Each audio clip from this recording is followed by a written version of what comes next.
Right. So we're back for another deep dive and picking up where we left off last time with the Dharma Collection. Yes. That incredible numbered list of Buddhist concepts. Absolutely. Last time we tackled the first 20. That's right. And now we're taking on Dharmas 21 through 40.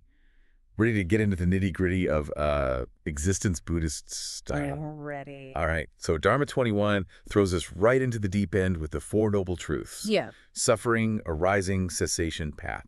Kind of a big deal in Buddhism, right? Absolutely fundamental. They are, I think of them as a kind of mission statement of Buddhist philosophy. Oh, okay. But they're not just some abstract ideas, though. We all experience these truths, even if we don't use those exact words. Right, yeah. We all, feel that sting of disappointment, the ache of loss, Yeah. the frustration when things don't go our way. Yeah, yeah. That's suffering, right? Exactly. And the second truth digs into the why of suffering. Okay. It's not really the events themselves. Right. But our attachment, our clinging to how we want things to be, that creates the suffering. So it's not about, avoiding those tough times altogether. Exactly. But learning how to change how we react to them. Exactly. That's where the third and fourth truths come in. Okay. Cessation and path. Mm-hmm. The third truth is all about hope. Okay. Suffering can end. Okay. Liberation if that's possible. And the fourth truth kind of lays out the roadmap, Okay. often called the Eightfold Path, a practical guide to cultivating wisdom, ethical behavior, Right. and mental discipline. So it's like a step-by-step guide to free ourselves from suffering. Precisely. And this journey is available to everyone. Mm-hmm. Now, things get really interesting with Dharmas 22 through 26. Okay. These are a series of lists that break down the components of existence, Right. starting with the 5 components. They're actually pretty relatable. Bodily form, feelings, perceptions, volitions, and consciousness. Okay, yeah. Those make sense. Yeah. We all have a body.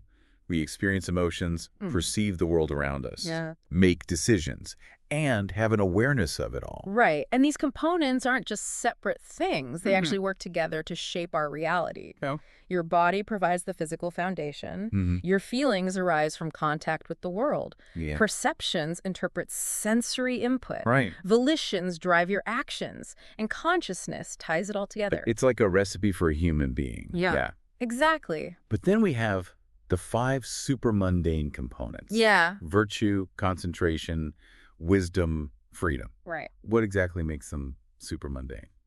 The term might sound a bit intimidating, but it just means they transcend ordinary conditioned existence. Okay. Think of them as qualities you can develop through practice, like upgrading your mental software. Right. These qualities lead to that liberation from suffering we were talking about. So they're like spiritual superpowers. Yeah. I'm starting to see why they're called super mundane. Okay. Right. Then there are the 12 sense spheres. I'm a bit confused because it's not just the usual 5 senses. Yeah. We've got eyes, ears, nose, tongue, body. Familiar. Yeah. But then it adds mind as a sense organ and thoughts as a sense object. Yes. That's a whole new way of looking at things. It definitely expands our usual understanding. Yeah. Buddhist thought views the mind as a sense organ, just like your eyes or ears, just like your eyes perceive visual forms. Right. Your mind perceives thoughts and mental objects. So we're not just passively receiving information from outside, Exactly. but actively creating Yes. and perceiving our own internal world, too. Exactly. And that understanding of the mind as a sense sphere is key for understanding how we construct our own reality. So it's not just about what's out there, but about how our minds interact with it. Yeah. Okay, then we have the 18 elements, which seem connected to the sense spheres. Yeah. What's the relationship there? 18 elements are basically an expanded version of the 12 sense spheres. They include the 6 types of consciousness associated with each sense organ. Okay. So you have the eye as a sense sphere and form as its object. Right. You also have eye consciousness, which is the awareness arising from the contact between the two. Wow, that adds a whole other layer of complexity to how we perceive things. Yeah. Finally, we have the 11 form components. Why 11? And what's so special about intimation being included? The 11 form components further refine our understanding of the physical world. Intimation is fascinating because it refers to subtle gestures or expressions that convey meaning. It's communication beyond words, a kind of nonverbal language. Like a raised eyebrow or a knowing glance. Yeah. Those can definitely say a lot. Okay, so we've gone through these lists, break down existence into all these different components. I feel like I need a mental spreadsheet to keep track. Yeah, it's a lot. But it's really fascinating to see how these lists build on each other to paint a complete picture of how Buddhists understand reality. It's a bit like assembling a giant jigsaw puzzle, each piece adding to the overall picture. Right. Now, as we move into the next set of dharmas, you'll see how these foundational concepts play a role in how we understand feelings, perceptions, and the conditions that shape our experience. Okay, I'm ready for the next layer. What other insights do these dharmas have in store for us? Well, Dharma 27 takes us into the world of feelings, Okay. but it's not as simple as happy versus sad. Right. It describes 3 kinds of feeling: Okay. pleasant, unpleasant, and neither pleasant nor unpleasant. That third one, neither pleasant nor unpleasant. Yeah. That's intriguing. What does that even feel like? This is a crucial concept in Buddhist practice. Okay. It refers to a state of neutral feeling, a kind of equanimity that's free from both clinging to pleasure and with aversion to pain. So it's like a state of balance. Yes. Of not overreacting Takes to whatever it. comes up. Exactly. It's about cultivating inner peace that isn't dependent on what's happening externally. That makes a lot of sense, especially in the context of freeing yourself from suffering. Yeah. Now, Dharma 28 gets a bit mysterious. Oh. It describes 2 perception components, but the descriptions are odd, having the nature of signs and descriptions, and there are even question marks in the source material. Interesting. Yeah. Well, that's one of the fascinating things about studying ancient texts, I guess. Right. Even they acknowledge there are areas of uncertainty. Okay. Maybe the meaning of these perception components got lost over time, or maybe it's intentionally open to interpretation. But those question marks invite us to ponder the nature of perception itself. Right. How we make sense of the world. It's like an invitation to join the mystery. Exactly. It's a reminder that learning is a continuous process. There's always more to uncover and explore. Right. Speaking of exploring, Dharmas 29 through 31. Dive into the conditions that shape our experience, dividing them into 2 categories. Mind-associated and unassociated. Okay. Could you illuminate this distinction for us? Of course, mind-associated conditions arise from our mental processes, thoughts, emotions, intentions, and so on. Think of them as the internal factors that influence how you perceive and interact with the world. And unassociated conditions, would those be the external forces that act upon us? Not quite. Okay. They're not directly caused by the mind, Okay. but still have an influence. Right. They include things like the laws of nature, physical processes, and even language structures. So it's not about internal versus external. Right. But more about what the mind directly creates versus what operates independently of it. Precisely. And the examples listed for each category are pretty intriguing. For mind-associated, we have things like shame, jealousy, intoxication, very human and relatable stuff. Definitely paints a vivid picture of the complexity it does of our minds. Yeah. Then for unassociated conditions, we have things like occurrence, unconsciousness, a group of words. Yeah. How do those shape us? Well, occurrence refers to the fact that things just happen, events unfold, circumstances change, and those happenings shape our lives whether we like it or not. Unconsciousness points to the fact that we're not always aware of everything influencing us. Right. There are things happening beneath the surface. Yeah. And a group of words highlights how language has power over our thoughts and perceptions. That's so true. The words we use, the stories we tell ourselves, they have a huge impact on how we experience the world. Yeah. Makes you wonder, can we ever truly separate ourselves from all these conditions? That's a question Dharma 32 tackles by introducing unconditioned things, space, observed cessation, and unobserved cessation. So these exist outside the realm of conditions. How can anything be outside of cause and effect? It's a big question. Space, in this context, refers to a boundless emptiness that doesn't change or decay. It's the backdrop against which all phenomena arise and cease. Like the ultimate container, the very ground of being. But what about observed and unobserved cessation? What makes them unconditioned? They're connected to the cessation of suffering, that liberation. That's the goal of Buddhist practice. Yeah. Observed cessation is a state of deep meditation where all mental activity stops. Wow. And the practitioner experiences the absence of suffering directly. Unobserved cessation is even deeper, achieved upon enlightenment, where suffering is permanently eradicated. So those states of cessation represent a total transcendence. Yeah. Of all the conditions that bind us to suffering. Exactly. They point towards a realm of liberation where the limitations of conditioned existence no longer apply. Wow, that's definitely a lot to think about. It is. And we're not done yet. Dharmas 33 and 40 revisit the senses, but categorize them differently. Okay. Can you help us understand these subtle distinctions? Sure thing. Dharma 33 lists the 6 spheres: form, sound, smell, taste, tangible, and thought. They basically correspond to the objects perceived by our 6 senses, including the mind as the sense organ that perceives thoughts. So it's another way of organizing those same elements we saw in the 12 sense spheres. Exactly.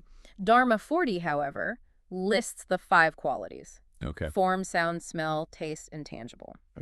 Notice that thought isn't included here. Interesting. Why would thought be excluded from the 5 qualities? It highlights the unique nature of thought as a sense object. Okay. While the other 5 qualities are perceived through physical sense organs, thoughts are perceived by the mind itself. So it's drawing a distinction between the physical and mental aspects of experience. Precisely. And that difference becomes even clearer as we dive into the very specific descriptions of sensory experience in Dharmas 34 through 39. Now, this is where it gets really interesting.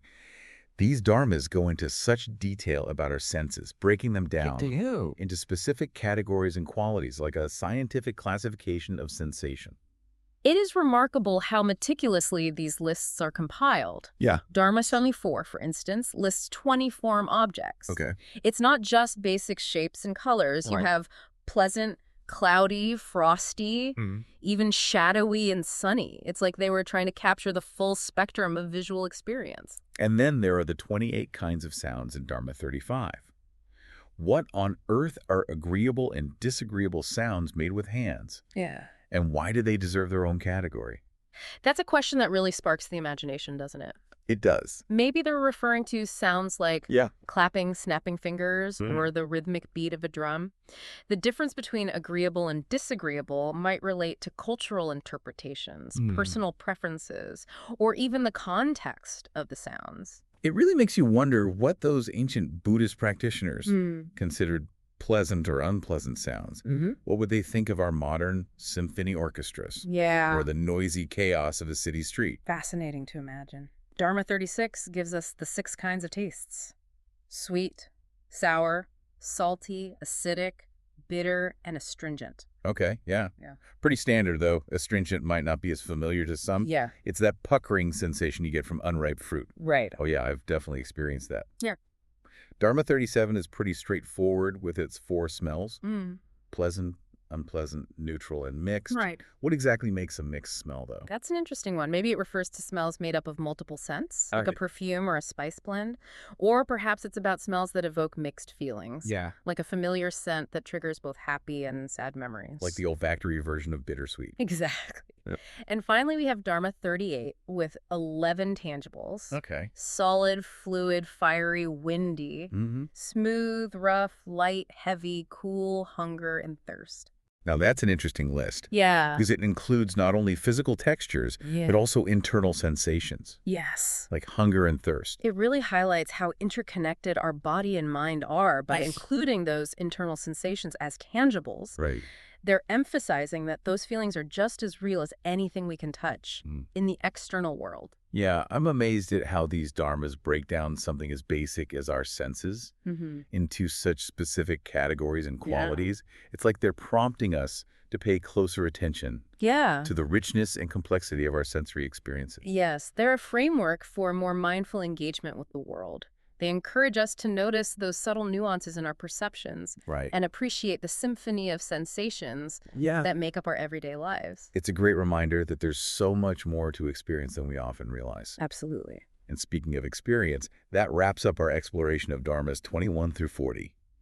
What a journey through the Buddhist understanding. It has been. Of reality, conditions, and sensory experience. It has been a rich exploration. From the fundamental Four Noble Truths to the intricate details of our senses, these dharmas provide a truly unique and insightful perspective on the human experience. And now, the question for you, dear listener. Yes. What stands out to you most from this deep dive? What idea or concept will you carry with you from our conversation today? I think that's an important question to consider. It's been a lot to take in. It has. So many different concepts and lists. Right. But ultimately, I think the power of these dharmas lies in their ability to help us become more aware of our own experience, to understand how our minds work, how our senses shape our reality, and how we can cultivate greater freedom and peace in our lives. Absolutely. So as you reflect on these dharmas, ask yourself, what resonates with me? What insights can I apply to my own life? That's a great point. We've covered a lot of ground. We have. But the real journey begins when we start to integrate these teachings into our daily lives. Exactly. It's not just about intellectual understanding, about embodied wisdom, putting these insights into practice. Yeah, and that's where the real transformation happens. Absolutely. So we encourage you to take some time to reflect on what you've learned. Yes. And to explore how these dharmas can support you on your own path of self-discovery and spiritual growth. It's a lifelong journey, and we're all in it together. Well said. And on that note, we'll wrap up this part of our deep dive. Stay tuned for more insights and exploration as we continue our journey through the Dharma Collection. Sounds good. Looking forward to it. Me too.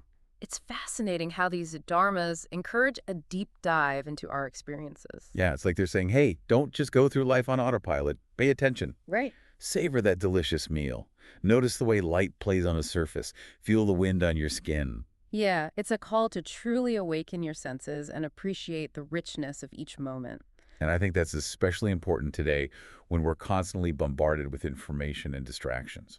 Absolutely. It's so easy to get caught up, skimming the surface of life, scrolling through endless feeds, jumping between notifications. Right. These dharmas remind us to slow down, tune in, and really experience the world around us and within us. I know what you might be thinking. What's that? This is all very interesting and philosophical. But how does it apply to my life? Yeah. How does breaking down reality into these components actually help me on a daily basis? That's a fantastic question. The answer lies in the insights these dharmas provide into the nature of suffering and the path to liberation. Okay, so how do these lists of components and conditions actually help us understand and overcome suffering? Well, by understanding the components that make up our experience, the body, feelings, perceptions, volitions, and consciousness, we gain a deeper understanding of how suffering arises. We can see how clinging to certain feelings, perceptions, or volitions can lead to dissatisfaction and distress. Exactly. And by recognizing the conditions that shape our experience, both mind-associated and unassociated, we can start to loosen their grip on us. We can become more aware of the patterns of thought and behavior that contribute to our suffering. And we can start to cultivate qualities like mindfulness, wisdom, and compassion, which help us navigate these conditions more skillfully. So it's like these dharmas are giving us the tools to dismantle the very mechanisms of suffering. And by understanding unconditioned things, space, observed cessation, and unobserved cessation, we are reminded that a realm of freedom and peace exists beyond the reach of conditions. It's a beacon of hope, a reminder that liberation is possible. Now, it's important to note that this path to liberation isn't about rejecting or suppressing our sensory experiences. It's not about becoming some kind of ascetic who denies themselves all pleasure. Instead, it's about cultivating a mindful and balanced relationship with our senses. It's about enjoying the sweetness of a ripe mango without clinging to it. It's about appreciating the beauty of a sunset without being attached to its fleeting nature. It's about experiencing the full range of human emotions, joy, sorrow, anger, love, without being overwhelmed by them. Finding that balance between indulgence and aversion, a place of equanimity and peace. That's such a beautiful way to frame it. Yeah, it's not about denying our senses, but experiencing them with awareness and wisdom. Exactly. And that's where the detailed breakdown of sensory experience in these dharmas becomes so valuable. Yeah, it's like they're giving us a training manual for the senses, helping us refine our perceptions and deepen our appreciation for the world. By paying attention to those subtle nuances of taste, smell, touch, sight, and sound, we can cultivate a richer and more fulfilling experience of life. And by understanding the nature of thought as a sense object, Right. we can learn to observe our thoughts without getting swept away. Yeah, allowing us to create that mental space. Finding those moments of stillness and clarity amidst the business of our minds. It's almost like upgrading your operating system, becoming more aware of what's running in the background, and gaining more control over your mental and emotional landscape. That's a powerful thing. And that's a powerful thing. Because when we're more aware, Yes. we can make conscious choices. Yes. We can respond to challenges with skill and grace and cultivate a deeper sense of peace and well-being. I love how these dharmas, even the ones that seem very technical and specific, ultimately guide us towards this path of liberation, this possibility of living with greater freedom and joy. It's a reminder that even if it's the complexities of existence, there's a simple truth. What's that? Suffering is optional. Wow, that's a powerful statement. Yeah. And it really gets to the heart of the Buddhist message. Right. We don't have to be slaves to our cravings, our aversions, or the conditions that life throws our way. We have the power to choose our response. Yeah. To cultivate wisdom and compassion. Yes. And to create a life aligned with our deepest values. That's an empowering message. It gives us agency. Right. It gives us hope. So as we continue exploring these dharmas, I encourage you to keep these insights in mind. Remember that you have the power to shape your experience, to cultivate greater awareness, and to live with more freedom and joy. And above all, remember that suffering is optional. Yes. You have the choice to walk a different path. Now, before we wrap up this part of our deep dive, Yeah. I want to highlight one more fascinating aspect of these dharmas. Okay. The concept of intimation. Oh, yes. As one of the 11 form components. Oh, that one really stood out to me as well. Yeah. It's such a subtle and often overlooked aspect of communication. We tend to be so focused on words, Right. on verbal language, that we often miss the wealth of information conveyed through nonverbal cues. A raised eyebrow, a slight smile, a shift in posture. These subtle gestures can speak volumes. They can convey emotions, intentions, and even entire narratives without a single word spoken. And I think it's fascinating that the Dharma Collection recognizes intimation as a distinct component of form, alongside things like color, shape, and texture. It suggests that the ancient Buddhist practitioners were keenly attuned to the subtleties of nonverbal communication. And it's a reminder for all of us to pay attention to these subtle cues, both in ourselves and in others. Because often, the true meaning lies in the unspoken, the unsaid. It's like a secret language we all speak, Yes. but often forget to listen to. So as you go about your day, dear listener, I invite you to become more aware of the language of intimation. Notice those subtle shifts in body language. Yeah. The fleeting expressions, the unspoken messages being conveyed. You might be surprised by what you discover, both within yourself and in the world around you. And we're back, wrapping up our deep dives into Dharmas 21 through 40 of the Dharma Collection. It's incredible how these concepts, some so intricate and specific, ultimately guide us towards a more mindful and fulfilling way of being. Yeah, it really is quite remarkable. It's been a truly enriching exploration. It has. We've journeyed from the core principles of Buddhist philosophy to the nuanced landscape of our senses, and even touched upon the possibility of transcending suffering. The ultimate goal. And what stands out to me is how practical these teachings are. It's not just about abstract ideas, but about tangible tools for cultivating greater awareness and making choices that align with our values. Absolutely. These dharmas offer a path for anyone seeking a deeper understanding of themselves and the world around them, regardless of their background or beliefs. As we conclude this deep dive, Okay. I want to leave our listeners with a final thought. All right. The exploration of self-discovery and spiritual growth doesn't end here. It's an ongoing journey. It is. There's always more to uncover, more to experience, more to learn. Right. So keep that curiosity alive. Keep questioning. Keep seeking wisdom. And keep diving deep into the mysteries of life. You never know what incredible insights you might find along the way. Maybe you'll even discover your own unconditioned truths. That's a great way to put it. Keep exploring. Keep diving deep. This has been The Deep Dive. Thanks for listening.